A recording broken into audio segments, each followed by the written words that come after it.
하나님 말씀 받겠습니다. 로마서 12장 9절 말씀부터 21절 말씀까지 봉독해 드리겠습니다. 사랑에는 거짓이 없나니 악을 미워하고 선에 속하라. 형제를 사랑하여 서로 우애하고 존경하기를 서로 먼저 하며 부지런하여 게으르지 말고 열심을 품고 주를 섬기라. 소망 중에 즐거워하며 환난 중에 참으며 기도에 항상 힘쓰며 성도들의 쓸 것을 공급하며 손 대접하기를 힘쓰라. 너희를 박해하는 자를 축복하라. 축복하고 저주하지 말라. 즐거워하고 우는 자들과 함께 울라. 서로 마음을 같이하여 높은 데 마음을 두지 말고 도리어 낮은 데 처하며 스스로 지혜 있는 채 하지 말라. 아무에게도 악을 악으로 갚지 말고 모든 사람 앞에서 선한 일을 도모하라. 할 수 있거든 너희로서는 모든 사람과 더불어 화목하라. 내 사랑하는 자들아, 너희가 친히 원수를 갚지 말고 하나님의 진노하심에 맡기라. 기록되었을 때 원수 갚는 것이 내게 있으니 내가 갚으리라고 주께서 말씀하시니라. 내 원수가 줄이거든 먹이고 목마르거든 마시게 하라. 그리함으로 내가 숯불을 그 머리에 쌓아 놓으리라. 악에게 지지 말고 선으로 악을 이기라. 아멘. 오늘 본문의 9절에서 사도 바울은 사랑엔 거짓이 없다라고 말씀을 합니다. 그래 9절 말씀 다시 보면 사랑에는 거짓이 없나니 악을 미워하고 선에 속하라 이렇게 말씀합니다. 여기서 거짓이란 말을 다른 유사한 말로 바꾼다면 거짓은 위선이라고 말할 수가 있습니다. 그래서 사랑에는 거짓이 없다, 위선이 없다는 말입니다. 다시 말하면 진짜 참된 사랑은 결코 어떤 일회용의 어떤 연극이 아니라는 것입니다. 그것은 일관성이 있는 행동이어야 된다는 것이죠. 그래서 사랑엔 거짓이 없다는 그 말에 그 사랑이라는 말은 헬라어에서는 아가페라는 단어가 사용되었습니다. 그 아가페라는 단어는 하나님과 우리와의 관계, 그리고 생명을 내어줄 수 있는 그런 사랑을 얘기하는 거죠. 오늘 본문에서 사도 바울은 하나님이 주신 사랑을 받은 우리 성도들이 같은 믿음을 가진 우리 형제 자매들을 향하여서 혹은 세상 속의 불신자들을 향해서 하나님께서 우리에게 주신 사랑을 어떻게 행동으로 나타내야 될 것인가를 질문한 그 질문에 대한 대답을 해주고 있는 말씀이 본문의 말씀입니다. 첫째, 진실된 사랑, 참된 사랑은 무엇인가? 악을 미워하는 거예요. 그리고 선에 속하는 것입니다. 9절 말씀 다시 보면 사랑에는 거짓이 없나니 악을 미워하고 선에 속하라 라고 말씀합니다. 오늘날 이 사랑이라는 단어는 모든 사람, 인종을 초월하여 나이를 초월하여서 좋아합니다. 이 사랑이라는 말은 포용의 의미로만 사랑의 언어가 쓰여지는 경우가 오늘날 많이 있습니다. 그러나 사도 바울은 여기에서 참된 사랑이라고 하는 것은 악을 용납하지 않는 것이다. 이렇게 해석할 수가 있습니다. 물론 우리는 모든 악인이라 할지라도 용납해야 됩니다. 그 악인들 가운데는 어떤 사람의 악행이 미운 나머지 그 사람까지도 거절을 버리는 오류를 범할 수가 있죠. 대부분의 우리 크리스찬들이 어떤 게이나 레즈비언에 대해서 반대하는 것은 그 개인에 대한 그 사람에 대한 반대하는 것이 아닙니다. 그분들의 행위를 반대하는 거죠. 매우 중요합니다.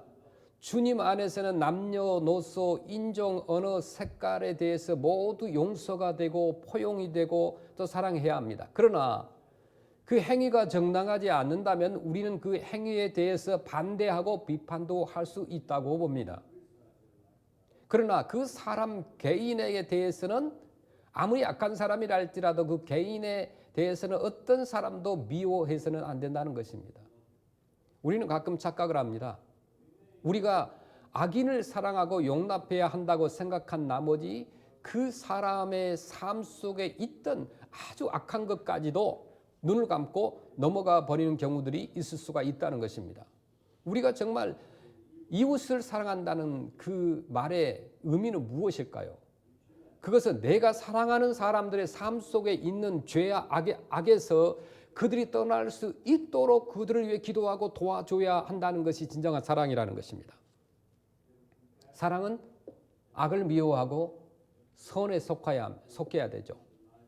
그래서 이 사도 바울은 참된 사랑은 어떤 형제 자매라는 의식의 발로 이어야 된다고 가르칩니다. 형제가 누구일까요? 탈무드에 보면은 그렇게 형제에 대해서 정의를 합니다. 형제란 우리가 한평생 살아가는 동안에 서로 의지할 수 있고 서로 붙들어 세워줄 수 있도록 하나님이 주신 선물이다 라고 어떻게 이렇게 재밌는 정의를 합니다. 우리 그 형제, 육신의 형제도 귀합니다. 그러나 믿음의 형제 자매가 얼마나 귀한지 몰라요. 사실 이 참된 신앙의 사람은 영적인 예수 그리스도 안에서의 형제와 자매를 육신의 형제와 자매 못지않게 그와 다를 것이 없는 꼭 같은 형제 자매로 볼 수 있는 시각이 있어야 한다는 것이죠. 어떤 의미에서 영적인 형제들은 더욱 중요합니다. 인간적인 형제는 지상으로 끝나고 말지만은 예수 그리스도 안에서의 형제와 자매는 영원까지 그 관계를 지속해야 하기 때문에 굉장히 중요하다는 거죠. 그래서 영원한 기업을 함께 나누어 받은 형제와 자매의 시선으로 같은 교회 안에서 또 같은 크리스찬으로서 또 우리 형제와 자매의 시선으로 또 이 지역에 우리가 아시안과 몽 사람들을 바라본다면 우리들의 관계가 얼마나 달라질까 생각을 합니다. 로마서 12장 10절 말씀을 보시면 형제를 사랑하여 서로 어떻게 하라? 우애하고 존경하기를 서로 먼저 하며 이렇게 말씀합니다. 우애와 존경의 삶은 그 사람이 내 형제다 자매라는 그 의식에서부터 시작을 합니다. 하나님을 함께 아버지라고 부르고 영원을 함께 나누어 받은 형제의 의식을 갖고 다시 한번 곁에 계신 우리가 형제 자매 내 이웃들을 바라보시길 바랍니다. 인종과 어떤 컬러 그리고 어떤 문화를 넘어서는 큰 마음과 눈으로 바라보면 모두가 다 한 형제요 자매라는 것이죠. 뿐만 아니라 참된 사랑은 주님을 섬기는 열심으로 말미암은 것이어야 된다. 자, 여러분, 우리 크리스찬들의 삶의 진정한 동기가 어디에 있느냐? 신앙생활의 가장 중요한 동기는 하나님을 사랑하는 데서부터 시작된다는 것입니다.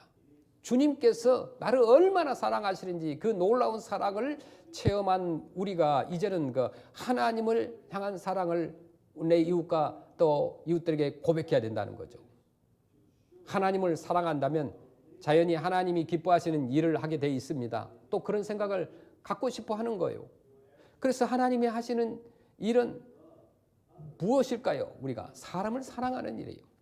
내가 정말 하나님을 사랑한다고 한다면 하나님이 우리에게 기대하시는 그 일을 하고 싶어 한다는 것이죠. 그래서 주님은 한 사람 한 사람 이 땅에 있는 모든 사람들을 사랑하신 줄로 믿습니다. 그래서 요한복음 3장 16절에 하나님이 세상을 이처럼 사랑하사 독생자를 주셨으니 이는 그를 믿는 자마다 멸망치 않고 영생을 얻게 하려 하심이라. 아멘. 여기서 말씀하시는 세상이라는 것은 물리적인 세상이 아니라 한 사람 한 인격 구체적인 사람들이라고 볼 수 있습니다. 내가 정말 주님을 사랑한다고 한다면 이 사람을 소중히 여겨야 하겠다는 그런 인식 앞에 도달하지 않을 수가 없다는 거죠. 여러분, 우리가 주님께 대한 열심이 식어버리면요, 사람에 대한 사랑의 열심도 식어져 버립니다. 순수한 인간처럼 어떤 휴머니즘의 사랑이 오래 갈 수 없는 이유가 바로 여기에 있어요. 동기가 빈약한 거죠. 그러나 영원하신 하나님의 사랑의 포로가 되어서 붙들린 바 되었다고 한다면 그 사랑에 대한 응답의 삶을 살고자 하는 동기가 계속해서 우리를 지배하게 됩니다. 날마다 나를 움직이게 만든다는 거예요. 그것이 우리로 내 이웃을 사랑하는 사랑의 어떤 그런 현장으로 우리를 인도한다는 것입니다. 두 번째, 참된 사랑은 뭐냐? 소망을 붙드는 삶이다. 진정한 사랑이라는 것은 희망을 포기하지 않는 거예요. 내가 지금 처하고 있는 환경이 아무리 어렵고 역겹고 고통스럽고 어려운 상황이라 할지라도 우리가 만약 작은 희망이라도 포기한다면 어떻게 되는가? 안 되는 거죠. 우리가 포기할 수 없는 이유는 뭘까요? 첫째는 견뎌야 하는 거예요. 둘째는 믿음의 사람이라면 견디면서 기도해야 되는 거예요.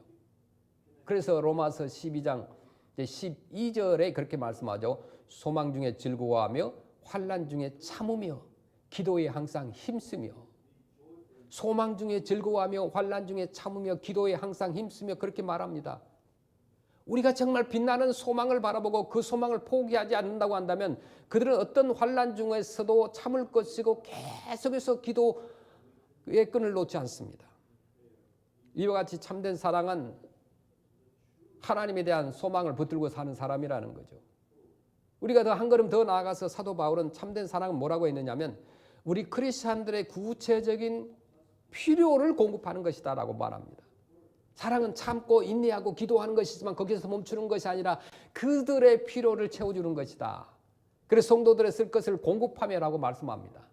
주님께서 우리에게 허락하신 그 사랑으로 사랑하는 같은 믿음의 형제와 자매 앞에 서기를 우리가 원하느냐? 그렇다면 구체적인 그들이 지금 현재 필요하는 것에 대한 관심을 갖고 그들이 무엇 때문에 어떤 필요 앞에 서 있는가를 살펴보아야 된다는 거죠.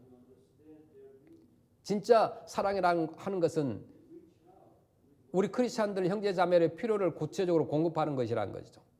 그러나 사도 바울은 하나님이 우리에게 주신 그 사랑을 비단 나와 똑같은 믿음의 형제와 자매들만을 향해서만 나타낼 것이 아니라 불신앙의 사람들, 이 지역의 아시안과 난민들 그리고 몽족들에게 그리고 나처럼 하나님을 아버지라고 부를 수 없는 사람들, 그 예수님에 대한 신앙의 고백이 없는 이 불신앙의 세대 사회 속에서 사는 그 사람들 향해서도 이 사랑을 나타낼 수 있어야 한다라고 말씀하는 것입니다. 때때로 그들은 내 믿음의 고백을 이해하지 못한 나머지 나를 핍박할 수가 있어요. 그렇잖아요. 내 사랑을 거부할 수 있습니다. 나를 적대시하는 그 이웃들 앞에서도 우리는 우리에게 주신 하나님의 사랑을 통해서 그 사랑을 나타낼 수 있어야 된다는 거죠. 이 불신자를 향한 사랑의 표현이 그럼 무엇이냐? 첫째는 그들을 축복하는 거예요. 그게 불신자들을 향한 첫 번째 단계입니다. 로마서 12장 14절에 뭐라고 말씀합니까? 너희를 박해하는 자를 축복하라. 축복하고 저주하지 말라. 이렇게 하기가 쉽지 않습니다. 박해하는 자를 축복하고 축복하는 자를 저주하지 말라. 하나님께서 믿음의 조상이라고 불리우는 그 아브라함을 맨 처음에 부르셨을 때 그 아브라함을 축복하신 후에 그에게 기대하시기를 복의 근원이 되라고 말씀하셨습니다. 이것은 믿음의 사람들을 향한 변함없는 하나님의 기대가 됩니다. 축복의 근원. 달리 말하면 축복의 도구, 축복의 통로가 되라는 말씀이죠. 하나님이 우리를 축복하신 이유는 뭐냐? 나 혼자 잘 먹고 잘 살라는 것이 아니라 내가 받은 그 축복을 통해서 우리도 이웃들을 축복할 수 있게 되는 것이 하나님이 원하시는 기대라는 것입니다. 내가 하나님의 축복의 도구로 쓰임을 받기 위해서 성경은 가장 실천적인 최초의 단계로 뭐라고 말씀하시냐면 내 입술로 이웃을 축복하라고 말씀합니다. 미운 사람도 있고 이런저런 사람이 있어요. 그러나 우리 입술로 먼저 축복을 하자는 거예요. 여러분의 혀가 이웃들을 축복하는 도구로 쓰임을 받기를 원합니까? 그 야고보서를 보면 우리의 그 혀를 가리켜서 샘에 비교하고 있죠. 우리 혀가 축복의 말을 하다가 저주의 말을 쏟고 있다는 거죠. 그래서 같은 샘에서 쓴물과 단물이 함께 날 수 있느냐 그렇게 말씀하면서 우리의 언어에 조심함을 말씀하고 있습니다.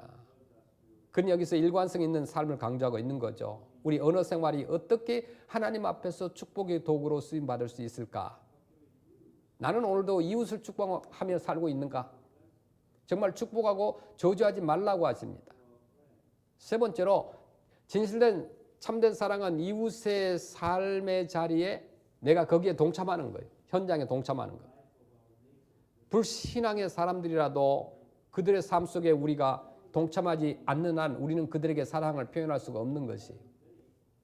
그래서 로마서 12장 15절에 즐거워하는 자들과 함께 즐거워하고 우는 자들과 함께 울라 이렇게 말씀합니다. 즐거워하는 자들로 함께 즐거워하고 우는 자들로 함께 울라. 여기서 두 번씩 강조된 단어가 뭘까요? 함께라는 말이요. 즐거워하는 자들로 함께 즐거워하고 우는 자들로 함께 울라. 이 함께라는 단어를 주목해 보시길 바랍니다. 오늘날 가장 큰 아픔이 있다고 한다면 어떤 공동체 의식의 상실이라고 볼 수가 있습니다. 우리 과거에 우리 한국은 한때 공동체 삶에서 우리 문화를 갖고 왔죠. 대가족 제도에서 자랐습니다. 그 아시안 문화가 되게 보면 대가족 제도죠. 그러나 시대가 점점 선진화되면서 우리가 잃어버리고 있는 가장 소중한 것 가운데 하나가 뭐냐면 공동체적인 삶의 의식이 상실되었다는 거예요. 그래서 가족 간의 형제 자매도 또 가족 친척도 요즘은 거의 연락이 안 되고 잘 이렇게 동화가 안 되고 공동체 어떤 같은 의식을 갖지 못합니다. 이 시대는 문명이라는 이름으로 어떤 문화라는 이름으로 극도로 어떤 개인주의화 시킵니다. 분리를 시켜버립니다. 우리는 때때로 그것을 축복이라고 착각을 합니다. 공동체의 삶이 아니라 개인주의적인 삶이 축복이라고 착각을 해요.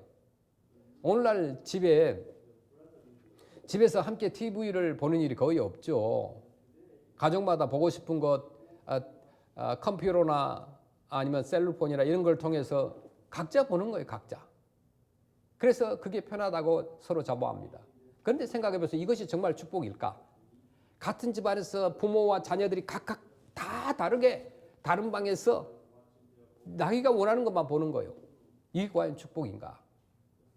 셀폰을 가지고 식당에 가서도 메뉴를 오더해놓고 각자 또 자기가 그것을 쳐다보고 그것에서 밥만 먹고 오는 거예요. 오늘날 개인용 침대, 개인용 화장실을 써야 하는 시대가 오는 거예요. 그것을 우리는 축복이라고 착각을 합니다. 이렇게 뿔뿔이 흩어지는 개인주의적인 삶을 우리는 문명의 발전이라고 생각해 왔습니다. 그러나 동시에 잃어버려져 가는 것은 뭐냐면 공동체적인 삶의 장점이었던 그 유대감이라는 거예요. 성경은 어떻게 말씀하고 있느냐? 로마서 12장 15절에 보니까 즐거워하는 자들과 함께 즐거워하고 우는 자들과 함께 울라라고 말씀합니다. 함께라는 말이 중요합니다. 이 1세기의 크리스천들에게는 오늘날 우리가 누리는 그런 문명의 혜택은 없었습니다. 1세기에 그런 게 있었겠습니까? 무슨 셀폰, TV가 있었겠습니까? 그런 문명의 혜택은 없었습니다. 그들은 핍박을 받으면서도 쫓겨다녔어요. 그래서 지하 동굴에서 카타콤의 삶을 살았죠. 초대교회 우리 크리스천들에게는 자신들의 그 코이노니아를 상징하는 이런 유명한 고백들이 있었습니다. 우리가 미국에서 주례를 할 때 우리가 그런 말을 잘 듣는데 슬픔을 나누면 슬픔은 반감이 되고 기쁨을 나누면 기쁨은 갑절이 된다는 표현입니다. 우리가 슬퍼할 때 그 슬픔을 나눌 수 있는 대상이 있습니다. 그래서 함께 슬픔을 나누다가 보면은 슬픔은 오히려 반으로 줄어들고 내가 기뻐할 때 함께 기쁨을 나눌 수 있는 대상이 있어서 기쁨을 나누다 보면은 기쁨은 갑절로 커진다는 거예요. 이것이 바로 공동체적인 삶의 축복이라는 것입니다. 그런데 우리는 함께하지 못하기 때문에 이런 나눔의 축복을 지금 잃어버리고 있습니다. 우리가 살고 있는 이 미국 사회에서 대부분 잘 사는 부자들을 존경해 왔습니다. 그런데 우리 특별히 한국이나 아시아 또 후진 국가에서 보면 그 부자들에 대해서 굉장히 존경보다는 경멸을 하죠. 왜냐하면 그 부를 축적하는 과정이 정당하지 못했었기 때문에 그렇습니다. 비판을 받습니다. 그 축적의 과정뿐만 아니라 그 축적된 부를 어떻게 사용하는가가 굉장히 중요하잖아요. 우리 미국의 부자들 중에 보면은 그 사람들이 자기가 가진 부를 제대로 사용하고 있는 것을 볼 수가 있습니다. 특별히 자기의 생애 마지막을 바라보면은 그 재산을 정리하는 과정에 있어서 무슨 자손들에게 다 나눠주는 것이 아니라 대부분 보면은 어떤 사회 단체나 교육기관 또 선교기관, 교회 이런 데다 자기 재산을 자선기금으로 그냥 아름답게 다 정리해버립니다. 그 부라고 하는 것이 꼭 미움과 질시의 대상이 아니라는 것을 우리가 볼 수 있잖아요. 그러나 오늘날 많은 나라들 보면은 국가나 개인이 부를 축적하는 과정에 있어서 많은 사람들이 정직하지 못했고 또 부를 나누는 과정에서도 보여준 그 어떤 보본이 없습니다. 어쩌면 이런 비극이 우리가 뿌린 씨앗을 거둔 당연한 결과일지도 모릅니다. 언제 우리는 우리의 이웃의 고통과 함께 정말로 눈물을 흘리며 함께 고민을 해보았는가? 우리가 살고 있는 지금 이 땅 안에서 지금 오늘 이 프레소노에서도 소외된 사람들이 느끼는 그 아픔과 고통을, 그 절망과 몸부림을 쳐도 나올 수 없는 안타까운 수렁에 빠진 그 사람들의 삶에서 우리는 얼마나 그들과 함께 울고 웃고 그들과 함께 고민해 본 적이 있는가? 코비드 19이 우리를 정말 죄어오고 있습니다. 점점 두려움밖에 없는 것 같아요. 해결책이 없는 것 같아요. 지금도 고통 가운데 있는 수많은 사람들이 있어요. 이런 재난이 어쩌면 역설적으로 교회에게는 선교의 기회라는 것입니다. 아파하고 고통 가운데 있는 사람들에게서 멀어지는 것이 아니라 오히려 그들에게 위로와 격려가 되어주는 진정한 크리스찬이 될 수 있는 기회인 것입니다. 제가 매주 금요일에 그 푸드 디스트리뷰션을 하고 있습니다. 그 먹거리를 나누는 것은 뭐 그 사람들이 굶어 죽어가고 있기 때문이 절대 아니에요. 미국에서 굶어 죽은 사람 없어요. 그 야채와 과일 박스를 가지고 저들을 만날 수 있다는 것은 저는 그렇게 생각해요. 저들을 만날 수 있는 하나의 도구이다. 우리는 예수님과 함께 가고 어떤 그것을 나눌 때에 예수님의 사랑을 가지고 가는 거예요. 그들에게 뭐 배고파서 뭐 과일이 필요하고 무슨 야채가 필요해서 주는 거 아니에요.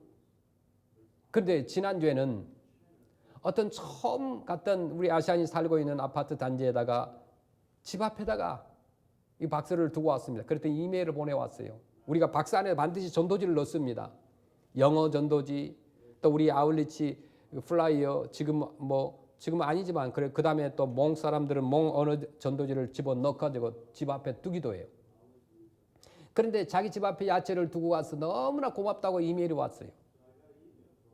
분명히 그분은 그 야채 박스를 놓고 간 사람이 우리 하모니 교회라는 것을 알고 있어요. 그분들에게 우리 교회라는 것을 알려주는 것이 지금 중요하다는 거예요.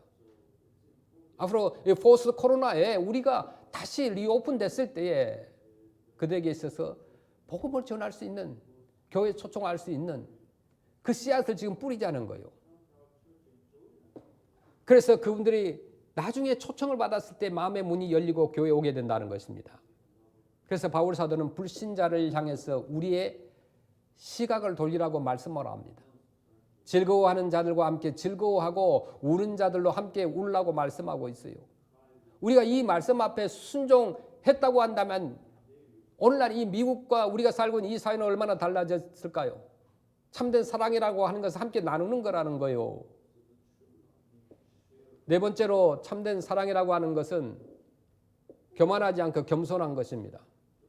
우리가 불신앙의 세속을 향하여서 표현해야 될 그 사랑은 겸손합니다. 이 사랑을 주는 데 있어서 조심해야 될 것이 겸손이에요. 겸손. 교만의 최대 비극이 뭘까요?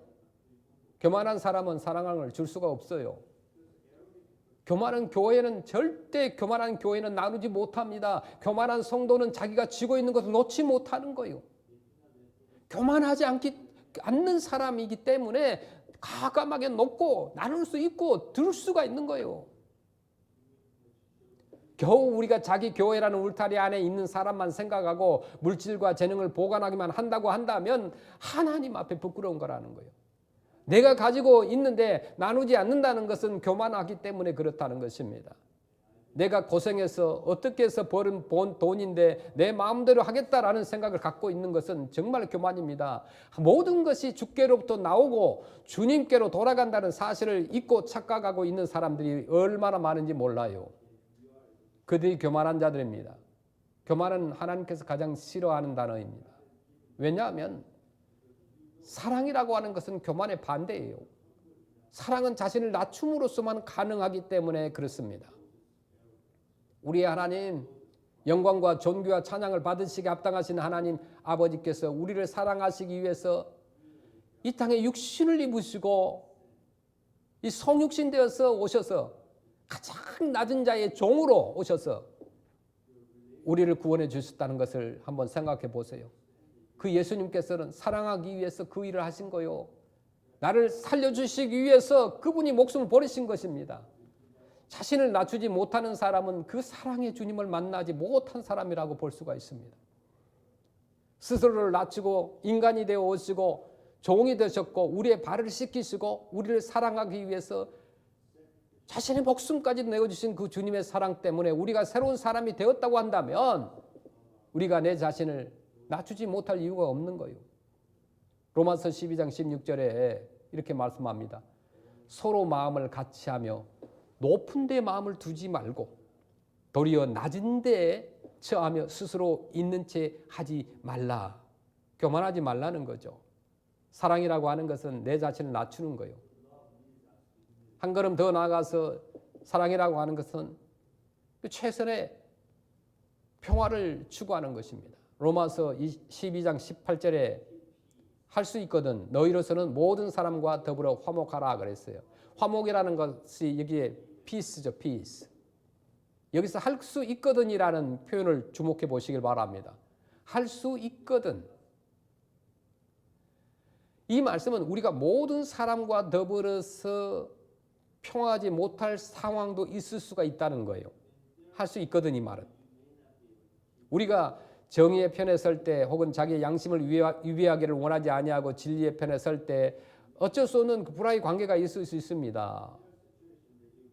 진리에 대한 타협을 거절하기 때문에 하나님 편에 서기를 원하기 때문에 미움을 받기도 하고 긴장하고 그것 때문에 생기는 어쩔 수 없는 불화가 얼마든지 있을 수 있습니다. 그러나 그런 특수한 정황을 제외하고 할 수 있거든 모든 사람과 더불어서 가능한 한 화평하라 그렇게 말씀합니다. 그렇다면 우리가 살고 있는 지금 이 땅에 모든 우리 크리스찬들만이라도 이 말씀 앞에 진지하게 우리가 반응을 하고 진지하게 순종한다고 한다면 이 세상은 금방 달라질 수밖에 없습니다. 마지막으로 진실한 사랑은 이웃에게 선을 베풀어요. 어떤 선을? 필요로 한 것을 구체적인 선을 베풉니다. 로마서 12장 20절에 내 원수가 줄이거든 먹이고 목마르거든 마시게 하라. 그리함으로 내가 숯불을 그 머리 위에 쌓아 놓으리라. 아멘. 우리가 이웃을 향해서 선을 베풀 때 그 이웃이 원수라고 할지라도 선을 베풀라고 하는 거예요. 금요일마다 이렇게 푸드를 나누어 주는데 재미있는 에피소드들이 많습니다. 제가 이제 70박스 정도를 나누는데 어떤 집을 가다 보면은 그 동네의 아파트 단지를 다 나눠주면 우리 아이들, 우리 성도들, 우리 아시안 사람들, 우리 성도들을 나눠줄 것이 모자라요. 그래서 고민을 해요. 여기를 갈까 말까, 줄까 말까. 그런데 마음속에 하나님께서 주시는 마음 뭐냐? 믿는 자든 안 믿는 자든 너희 교회 나갔던 사람이든 안 나가는 사람이든 누구든지 상관없이 그냥 보이면 주라는 거예요. 불신자에게도 주든지. 그래서 바꿨습니다. 몇 주 전부터. 누구든지 문을 열어주고 사람이 있으면 주면서 기도해주고 축복해주고 한 사람도 거부한 사람이 없습니다. 너무 고마워요. 누가 이 코비드-19로 집에 있는데 어떤 사람이 자기 집에 야채를 과일을 가지고 오고 푸드를 가지고 오는 사람이 있겠어요? 우리가 가지고 가니까 저들은 마음의 문을 활짝 여는 겁니다. 이것이 선교라는 거예요. 오늘 본문은 원수를 향한 우리들의 사랑의 자세를 네 원수가 줄이거든 먹이고 목마르거든 마시우게 하라. 그리함으로 네가 숯불을 쌓아 놓으리라. 이렇게 말씀합니다. 이 굉장히 중요합니다. 우리가 이 말씀 가운데서 숯불을 그 머리에 쌓아 놓으라는 이 말씀을 우리가 때로 이해하기 힘든 사람도 있어요. 숯불을 그 머리 위에 쌓아 놓으라는 표현이 있는데 이 말씀을 이해하기 위해서는 지금 현대에 전기불이 나온 이 시대에 살아간 사람들은 이 말을 이해하지 잘 못합니다. 본래 이 말씀은 잠언 25장 21절과 22절의 인용의 말씀이에요. 그래서 이 잠언서를 읽어보면 쉽게 그 문맥에서 이 말씀이 이해하게 될 거예요. 숯불을 그 머리 위에 쌓아 놓으라. 이 말, 그 잠언 25장 21절 22절을 먼저 보겠습니다. 내 원수가 배고파 하거든 음식을 먹이고 목말라 하거든 물을 마시게 하라. 22절에 그리하는 것은, 자, 중요합니다. 원수가 배고파 합니다. 그럼 음식을 주고 목말라 하는 그 원수에게 물을 마시게 하라고 그랬어요. 그리하는 것은 핀 숯을 그 머리 위에 놓는 것과 일반이요. 그 무슨 말이에요? 숯불이 활활 타오르고 있는데 머리 위에다 놓는 것과 같다는 거예요. 여호와께서 내게 갚아주시라고 했어요. 그 말씀은 이해돼요. 여호와께서 내게 갚아주리라는 말씀은 이해돼요. 그런데 핀 숯을 그 머리 위에 놓는다는 것은 좀 이해하기 힘들어요. 그런데 그때에 전기불이 없는 그 시대에, 한국도 오래전에 100년 전만 해도 마찬가지였겠죠.